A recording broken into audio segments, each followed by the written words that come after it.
Are you ready for one of the hardest rules about a friendship at work? This one is going to stretch a lot of us. I'm doing a series right now where I'm talking about the 8 rules, commandments that I think are most important for holding friendship and work and making sure they both stay healthy and protected and successful. And this one is one of the ones that I think is definitely the one that we do the least. And I think we should do it way more as friends. And so I'm going to challenge you to listen to this and to try this in your friendship. If you say you have a best friend at work, then this is something. If you're going to take that level of responsibility to name somebody as a best friend, then you have the maturity to do this next step. When we talk about vulnerability, we often think of it as disclosing information and sharing something. I talked about that in the previous video. Real vulnerability isn't just giving information about us. It's also talking about us as a relationship. Real vulnerability is talking about things that are not just us each telling each other something, but it's us seeing ourselves as an us and actually having that conversation. So when we're dating, we think about this, right? We date, we get to know each other, and then there comes a conversation where it's like, so do you think we're good together? Are we dating now? And and that's a whole nother level of bonding is when we talk about us as a relationship. And that's something that we need to do a lot more of as friends, where we're actually assessing who we are together and how we can be better. Real vulnerability, the most important vulnerability for friendships at work, is to have proactive conversations about us.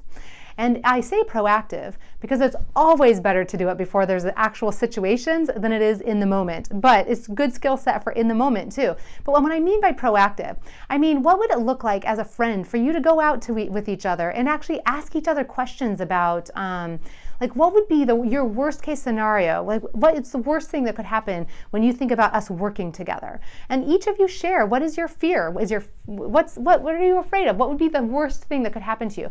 And then a follow-up question. And how would you want me to handle that if that worst thing were to happen? How could we do that in a way that felt good to both of us? For us to be able to say, what are you most worried about when it comes to being friends outside of work? Is there anything that we should be mindful of or be doing differently to make sure that that's meaningful and helpful?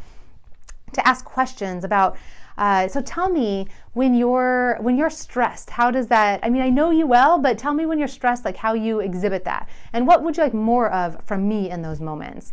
And so being able to have these conversations when you're not in the moment, this is true of every marriage, every relationship, everything, it's always so powerful to have these what if questions, and what about, and what would you need from me here, and what more could I do here?